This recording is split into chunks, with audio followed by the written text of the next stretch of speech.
Alright, so for those of you just tuning in, we're about to spectate another 1v1 on the map MegaRandom with Castle Age Star.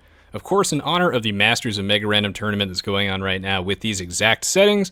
This is something that's very interesting as a way to just keep things fresh. I like the Castle Age Start as something to do on the side because it has a very balanced metagame. I think compared to playing something like Hamburger, the Castle Age Start is more compelling. And you just see all sorts of very interesting, faster starts from players. You can go anywhere from as greedy as humanly possible, putting down tons of additional town centers right at the start, or you can go for something as ridiculous as a one-night rush. We've seen it all. I've got plenty more of these on my YouTube channel if you're interested, as well as plenty, Age of Empires tutorials, expert games, gameplay videos, as well as videos for other games. If you're interested in getting in on this, you can also find my live streaming schedule on my Twitch page by going there and scrolling underneath the video player. Not explored. Alright, GLHF. See how this one goes. These two players are a little bit lower rated than usual, so I have no idea what to expect, but hopefully they start bopping each other and we don't get too much of a closed map.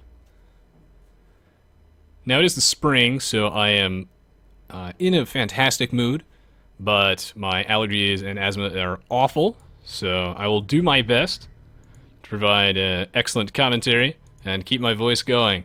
But it's tricky during the spring. It looks like yet again we have a very interesting style map. I actually saw a relatively similar one over the weekend. This one's pretty cool. So these players actually are very close to each other, and they actually have a land passage to each other. So I actually expect some degree of early aggression from each of them at least being a viable option. This is going to be a water map, but I think here the land is going to have a bigger emphasis than it actually did last game. So I'm going to start off by introducing the players. So on the bottom side of the map, we have Miss Aimbot, aka AT7F, playing as the Red Aztecs.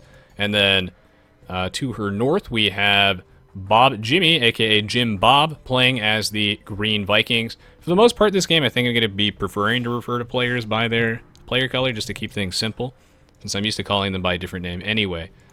So yes, Vikings versus Aztecs. So right off the bat, I would say that these are two civs that got absolutely shafted by the African Kingdom's water balance changes, and if you want to hear a little bit more about that, I do actually have a video called How Balanced Are the New Civilizations.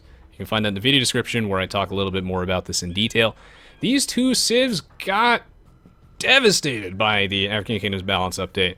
When they added the fire galley and the demolition raft into the feudal age, the Vikings don't get the fire galley, and the Aztecs don't get the demolition raft, both of which mean that their water is significantly worse than it is before, and the Aztecs already were pretty weak on the water. I mean, they have some bonuses, but without access to demo rafts, they have a lot of trouble actually dealing with fire galleys, and similarly, the Vikings don't get fire galleys of their own, so they would just go for their normal gimmicky galley. The galley rush now is a gimmick, sort of, going from mono galleys. It used to be the thing that was very oppressive for the Vikings, very strong strategy, but it already got nerfed in the Forgotten. And then on top of the nerfs, every civ now has fire galleys in the feudal age, which makes it double awful for the Vikings. So I'm looking forward to seeing what Bob Jimmy, our Green Vikings player, pulls out today, and how much these players are going to commit to the water. As we already start in the Castle Age, and the Aztecs don't actually get access to the galleon upgrade. One thing that's interesting is actually seeing that Green is walling off with stone walls really, really early on. When it comes to the Castle Age Start games, there are a lot of very fast generate rush strategies you have to deal with. See a Markov. Like, for example, I mentioned this briefly earlier, but you can build a stable and then build one knight because you have 100 gold start. And with that one knight and your scout, which will actually have forging, scale barding armor, and bloodlines if you have it, is actually a very potent rush. It's a single knight rush. It's not a one stable rush, it's a one knight rush. It can be very, very tricky to deal with in the early game. Then your opponent has to respond to something like maybe they'll go for one defensive monk because that's all they'll have gold for. You can even go for something as greedy as just plopping down a bunch of town centers. There are a lot of strategies. You could go for like a full boom, build a castle and start spamming your unique units. That's what I really like about this. It's like a whole new metagame, but still very familiar enough. It's just something to do on the side. As always, I'm open to your guys' suggestions, but another thing that I would like to try is seeing how different resource starts actually affect things. Because there are a lot of maps like, for example, Hamburger, which are very unfun to play, and still very predictable, whereas this is still similar enough that I enjoy it. And so far we've seen some pretty good matches out of this, and hopefully this one's a little bit closer. These players are pretty pretty similarly rated. I've never seen anyone stonewall up this early, but since, you're in the Castle Age and you're able to do that, I suppose it's an option. But I guess one reason why I don't see that too often is that, now green can only put down one additional town center. If he so desires, he can no longer plop down 2. But he doesn't have enough wood for that right now anyway. I like that he's putting an emphasis on hunting, as hunting is generally a very efficient source of food compared to, something like foraging early on. The villagers actually do gather food at different rates from them, so I like to see that he's doing this. This mill is very well placed, surrounded by all of these deer. This is absolutely worthwhile to do so. In the meantime, yeah, it looks like he did some scouting, does not see any sort of early barracks cheese or any of that stuff. In the meantime, red is going to wall up too, so it looks like we might be in the realm for a longer game than usual, because the more recent ones have either been very stompy or very short, but I think they've been excellent regardless. And it looks like green is going to be putting down a dock. I also like this decision too, as I feel like the water is going to be very relevant, especially because once you stonewall this early, you basically forfeit your ability to go for a super aggressive rush. And you encourage your opponent to also put his own layer of stone walls in front of that. So we would generally expect this to mean that green is going to invest in the water more, which I think is a decent option. Hello, you intensivo, and oh my god. So when I look at this map, I think the strategy that I would imagine to be the best would either be some sort of very aggressive push through here early on with maybe like a knight, or maybe you would go in here with like a siege workshop and some monks, you'd make some archers, trying to push through the middle early, secure this, maybe go for like towers, for example, even. Doesn't sound too crazy, because both players are very close to each other that they could actually do that if they wanted. Otherwise, I would do exactly what green did, which was stonewall this relatively early, or maybe I would palisade it first, and then I would build a dock, and then try and go for water control. Because your opponent will not really be able to... I mean, I guess the river is thin enough that you could probably sneak a landing here, but just the fact that you have to build a dock first means that your opponent, if he has water control, will be able to stop you from actually landing your transport. And if you get enough ships here, you can sort of blockade the only land passage here and really starve people out. There's a lot of wood along the edges of the map. This is a very strange map. Players might actually have to migrate outward in order to gain access to this wood later, because there is wood on both players' sides of the map, but not enough for a very long game. So again, I think water control here is going to be very, very important. I think you either rush and you push through the middle very early on, or you try and play more defensively and go for something like water control. And in terms of Vikings versus Aztecs, since you start in the Castle Age here, I don't think it's nearly as bad for the Vikings, and I think it's going to be a lot worse for the Aztecs as it goes on, because the Aztecs now get access to galleons. And it's really like the early game where you have to watch out for things like fire galleys, whereas in the Castle Age, they're not necessarily as scary as they were before. Because, you're always able to, do things like, for example, research the war galley upgrade. He doesn't really have to worry too much about that. There's not actually a lot of fish in this area. There's only like the tuna over here and then one all the way over to the right. So it's not actually excellent. But this is enough fish that I do think it's worth it, and this will give green a little bit of an economic edge. I think it's surprising to see that he does not have an additional town center. I think this early barracks was probably unnecessary, because he knows his opponent's not going to rush him, because you can very clearly see this red stone wall in front of his own. So his opponent is definitely not going to rush him.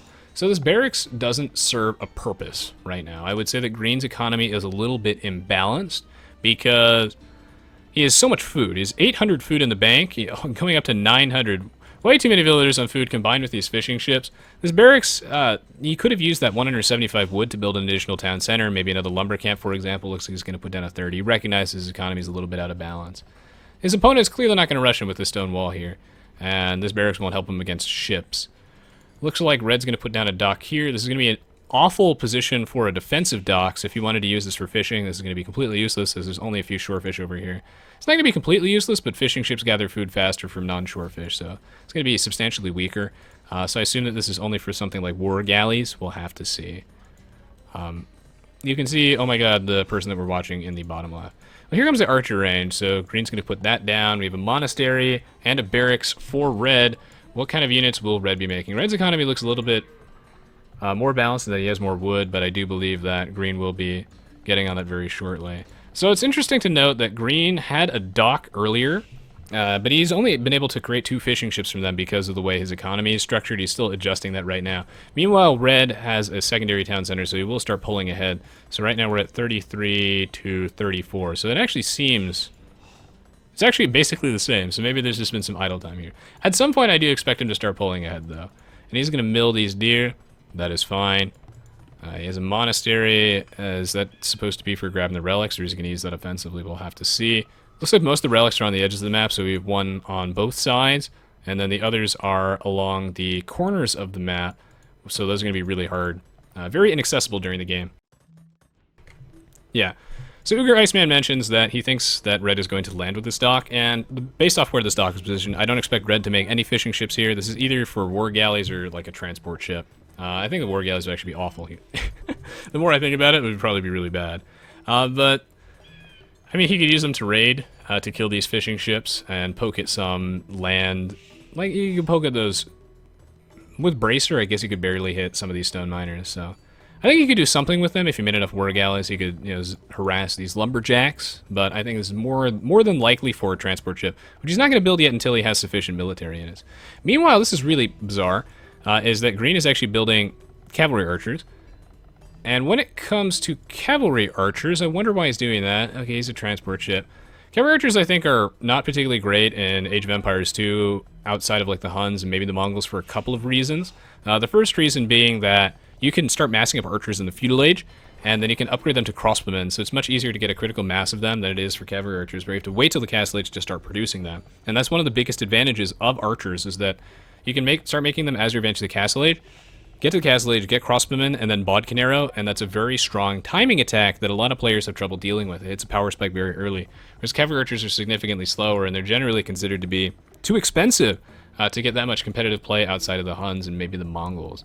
So I think it's interesting that he's doing that here, but since this is a castle age start, crossbowmen are a lot weaker, because you no longer get to do that crazy timing attack. Players are able to make knights immediately, for example, mangonels immediately, cavalry archers immediately, and I think that makes cavalry archers a lot more viable and desirable as a unit in general, because you are able to... the crossmen no longer have that much of a significant advantage over them. They would also start with bloodlines. The thing is though, is that if you're Vikings, I like this slightly less, because he does not have bloodlines for free. If you had free bloodlines, I would say that the cavalry archer rush on Castle Age start in African kingdoms, cavalry archers cost 10 less gold for everybody, could be very strong. I could see it actually being viable as a strategy. I just don't know if going for them as the Vikings is the way to go. Without the free bloodlines, 20 HP on each of them, I think it's a big blow to it, and that this strategy would just be better on any other civilization that has bloodlines. But regardless, he's going to try it anyway, and I like that. It's something a little bit different. 3 archer ranges, by the way, not actually a single additional town center. So Green sort of all in on a Viking cavalry archer rush, which I don't think I'm ever going to see happen again. He really needs careening, by the way, or like a secondary transport ship. He's working on it. Meanwhile, Red's going for Eagle Warriors, and this is what I call... Okay, another reason why I don't think I would go for this strategy is if we're looking at it in a vacuum. I like the strategy in a vacuum, but there are a couple downsides here. 1, when you're Vikings, no bloodlines. 2, you're playing against Aztecs. What are Aztecs going to go for? Probably not pikemen or long swordsmen. In this matchup, we would expect the Viking player probably to go for some form of ranged units like crossbowmen. Almost always we'd expect crossbowmen, maybe knights. So your opponent is going to have such an easy time if he goes for Eagle Warriors, and I don't think Green knows this. Yeah, Green has no idea. He's playing in the dark. This is going to be an awful matchup for him. He's going to land and then get decimated by these Eagle Warriors. So, Red sort of guessed this correctly. This looks like actually a very even match, and I cannot wait to see how the rest of this game goes. This is exciting stuff. I would like to see Green, though, put down some additional TCs with all that money in the bank. How many town centers can you build with this? You can build a lot. You can build like 7. That is really good. This dock, I'm assuming, has a transport ship in it. You know what I wonder could happen in this game? It does. What I wonder... okay, so the way I see it, what's going to happen... Green's not going to move out until Red has put his troops in his transport ship, and they're both gonna land each other at the same time and not realize that they're actually getting landed themselves. So that's what I expect to happen. I feel like going for knights in this matchup is a little bit more risky, considering how strong we know the Aztec monks are with their ability to gain 5 extra HP per technology I have researched. It actually looks like Green's going to move up now. He's just waiting for reinforcements. He does have the bodkin arrow upgrades, so he did time this well. He will be able to deny this town center from going down, and this is excellent. So he will be able to catch Red off guard a little bit. I don't think Red thought that he was going to get forwarded, because he thought he was going to be the one doing the landing. Will he be able to clear this out? The answer is absolutely. as these Eagle Warriors do have a whopping 5 pierce armor total. He is significantly outnumbered, but he should be able to deal with this just fine. As we check out their HP, they're really not taking that much damage. And the 20 missing HP on these Bloodlines list Cavalry Archers will be quite awful. Thing is that I think this was worth it because Green managed to delay the town center from going down. So it is quite a bit of economic damage. And he will be able to micro this and make it a little bit harder for Red to defend. I think the moment that Red just builds mangonels, he'll be good to go. I actually think I was looking at the wrong player's perspective. But regardless, Green could easily put down a ton of town centers too. So I would like to see that. As Red remembers that you need multiple town centers to win the game. Whereas Green's sort of all in here with Petards and Viking Cavalry Archers. If this works, this is crazy. I've seen some weird shit in my time, but this is why I love the sort of mixed rated games, because you never know what to expect. Green is younged out.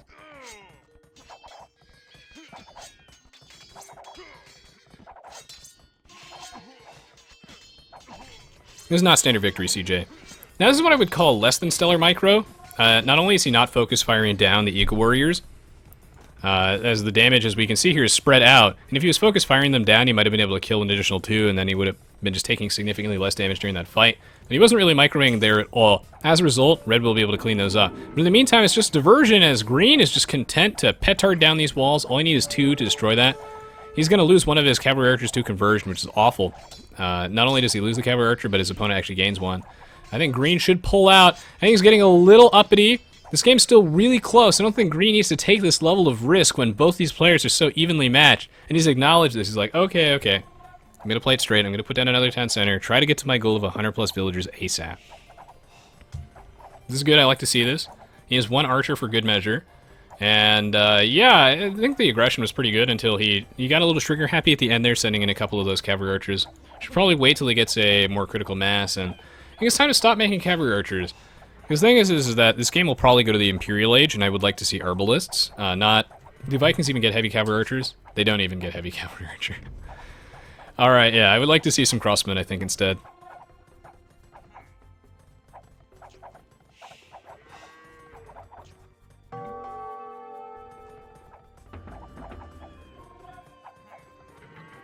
Well, in the meantime, my voice is dying, as the spring is finally catching up with me. But I will try my best to finish this commentary, as Red is attempting to do a landing, but HD Unipathing is not letting him unload, telling him error, transport full, error, invalid landing spot. But it finally works. Red is in this gate, not really doing too much. And these Eagle Warriors are excellent versus this army of archers. I would like to see him transition to something else to make this a little bit better, but Green is doing the right thing by fighting underneath this castle, which will allow him to sort of break even in this fight, so I think this is okay. Red with an unsuccessful landing. And Green manages to barely hold the line thanks to his castle. Hopefully he doesn't lose that petard, but it looks like he won't. Red is defensive mangonel here, which is great. So right now we're reaching a sort of a little bit of a stalemate moment. This is really important for Green because Green needs to put down additional town centers and try and get to 100 plus villagers ASAP. Otherwise, he's totally toast. His opponent has had 3 town centers for such a long time. Green just put down a second, so he's going to fall very far behind. I think it's interesting to note that he actually only has 2 fishing ships. Red has more fishing ships at this point with a whopping 3. And oh my, quite a few Eagle Warriors at the back over here. Another transport ship as well, so Red is looking pretty scary. But he's only at 64 population. Green is actually ahead in population. If Green's ahead in population, that can't be right. I guess Green's not actually that far behind in the villager department.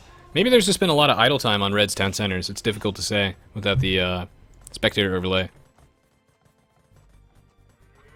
I mean, I guess that, like, Green gets the free wheelbarrow and handcart, which does make his villagers more efficient, substantially more efficient than the Viking ones, but I would just like to see more town centers. I assume there's just been some idle time, which is why the population difference isn't as big as I thought it would be. In the meantime, though, Red does have a couple of petards, and this is something that I see players do a lot, that I don't really feel comfortable with this strategy. I don't really like putting my castle this far forward to try and protect this stone wall line. I think this is very, very needlessly aggressive. It's almost like a reckless castle placement, you could call it. Because what this does is it says that, okay, I'm committing to a castle age fight here, because this castle is so vulnerable to trebuchets, it's ridiculous.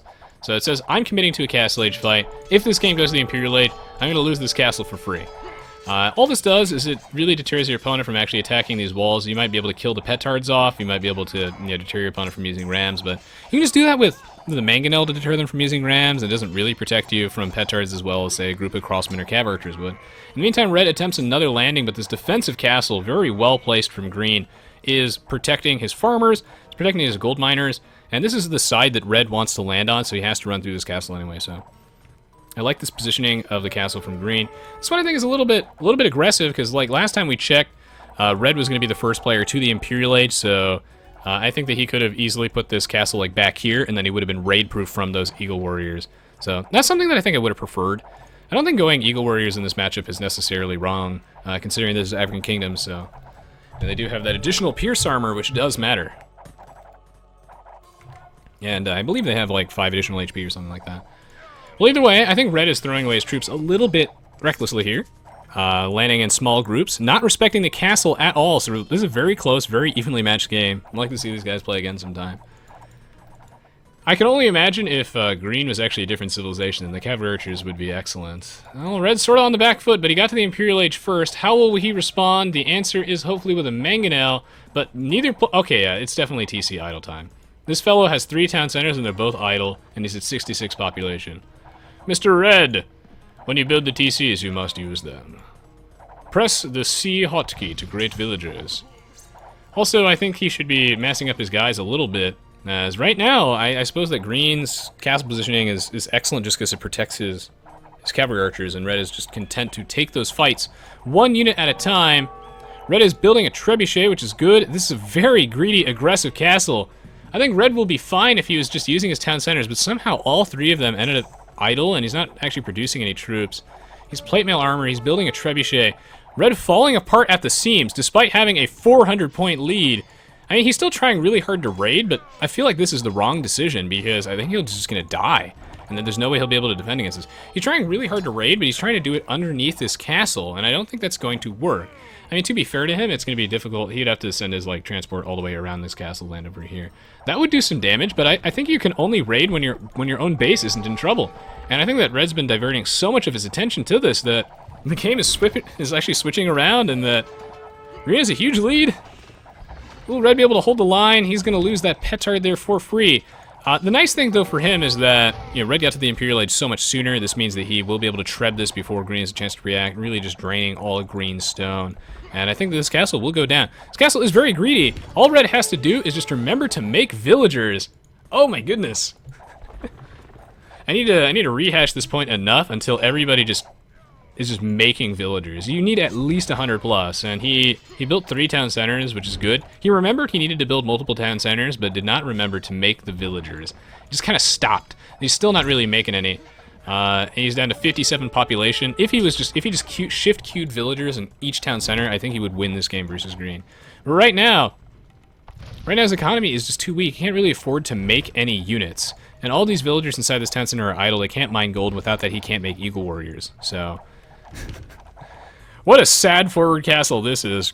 Green at some point is going to run out of stone. He's down to 76 remaining. Look how fast that gets drained.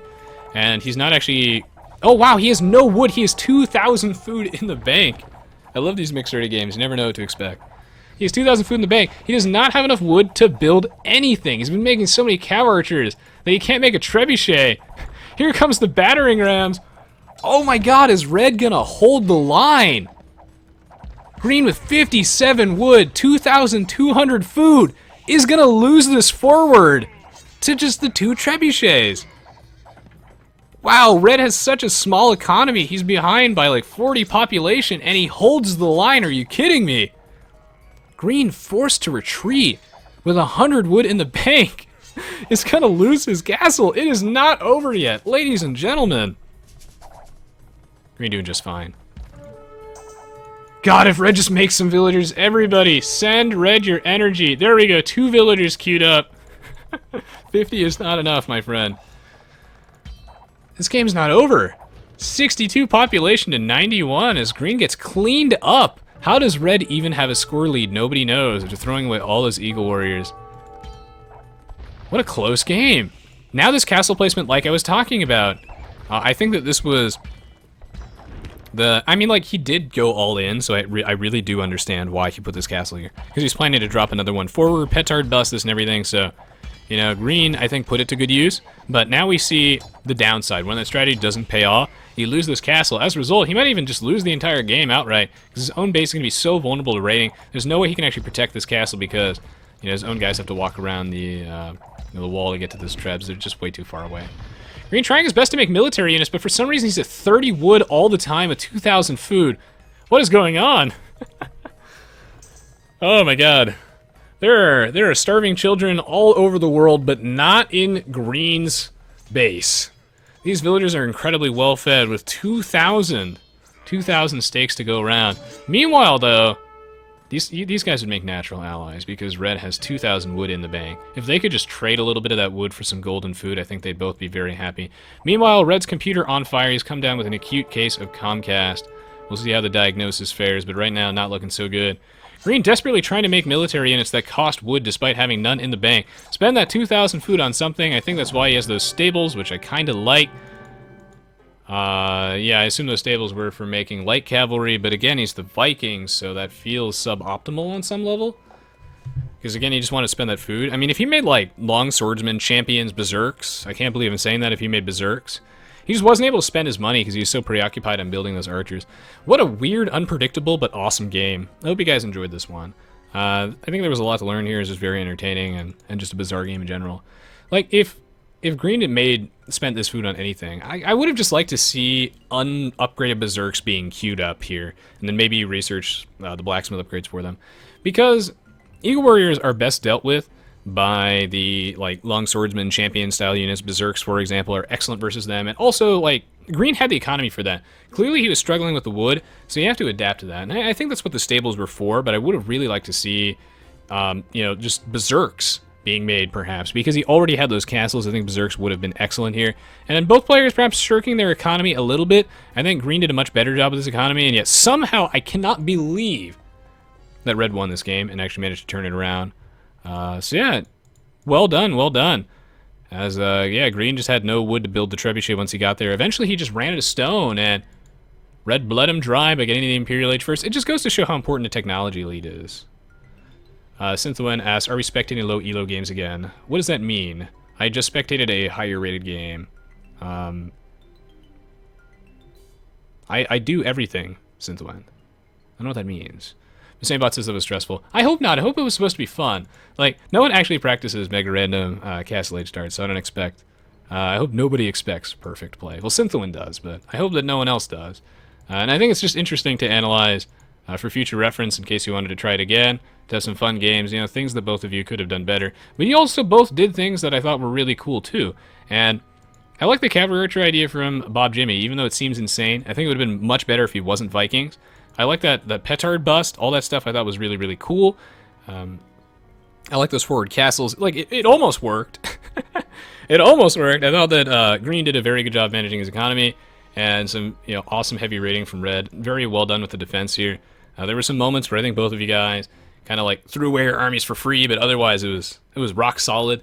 Like when the Cavalry Archers landed, you managed to clean them up, you know, perfectly with those Eagle Warriors. I think going for Eagles was a strong opening versus the Vikings on African Kingdoms. I think that you would expect them to either go for Knights, of which you could transition maybe into Pikes, or make your own Monks, for example, or they would open up with like Crossbowmen, where Eagle Warriors should be able to do just fine against that with the Castle Age start. So I like that, yeah. You know, you can make Mangonels to defend against that. It's just an adaptable opening that is difficult for the Viking guy to deal with, because then, you know, the Viking guys, you know, think, if I don't get an edge early, like, do I have to make longswords and berserkers? It gets tricky.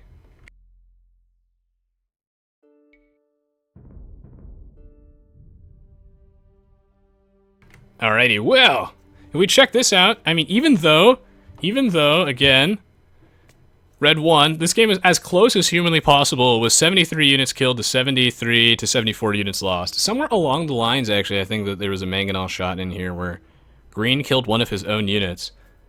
Damn, Bob Jimmy, if you... I think you Mangoneled one of your own units or something like that during this game. I don't know how that happened.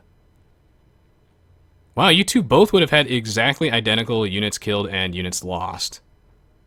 And you guys almost had the same largest army. You guys both lost 3 buildings, and you both raised 3 buildings. This was about as evenly matched as it gets. So I hope that wasn't too stressful, because that was like, maybe it was stressful because it was close. But you guys are like super evenly matched. All you needed to do, Red, was like make, Miss Aimbot was just make like a couple more villagers. You did have the one technology count lead. Devastating. Very, very devastating, that one tech. Ooh. Yeah, stopping at 53 was probably a little ambitious. Oh, okay, Synthuan. Okay, then, it's just a misunderstanding. I mean, yeah, it is a low elo game, but I think that, like, the connotation there implies that that's, like, all I do. Whereas I just... The last, like, 5 games I spectated were higher rated games, and people were asking for this. So, that's why I did it. Because I haven't been doing it recently. So, and people have been asking for it. And you put the sad face, so I was like... Ah. But okay, whatever. That one conversion. You guys are close. Yeah, that was a good one. I'm pleasantly surprised how that one turned out. So yeah, GG well played. Good job, Bob Jimmy and Miss Aimbot. That was an excellent game. Hope you guys enjoyed that one. I know I did. Some unpredictable stuff there. Like Bob Jimmy trying to break the meta, and it was almost working. Like, if Bob Jimmy was any other civilization, that might have worked. That was sick. I'm sure that a bunch of people watch this and be like, Cavalry Archers, what? I don't think it's as bad as it seemed. Maybe he committed them too long, but I like it conceptually, at least. I imagine it would work better with Bloodlines. It was cute, ambitious, bold. Someone must innovate. So yes, thank you so much for watching the stream, guys. I think that will be it for me today. But as always, I appreciate the support, as... yeah, there's plenty of awesome Age of Empires 2 on the way. I will post this and all the other matches on YouTube soon, so keep your eyes peeled. And in the meantime, you might hear more about this. I'm not going to talk too much about it because I don't like to tease things too much if I don't know if they're actually going to happen. But right now, since it's the spring, and I also just applied for a job recently, I'm working on that stuff. And then after that, I've got a bunch of new plans for YouTube and Twitch. With the job thing... it would be really cool if I get it, and then I would talk to you guys more about that. But it wouldn't really change the way that YouTube and Twitch is structured. Thank you so much, Chaz, for the resub. If I got the job, which just randomly, coincidentally opened up, and it's like, I'm so happy. I'm like overjoyed. This would be like my dream job if I get it.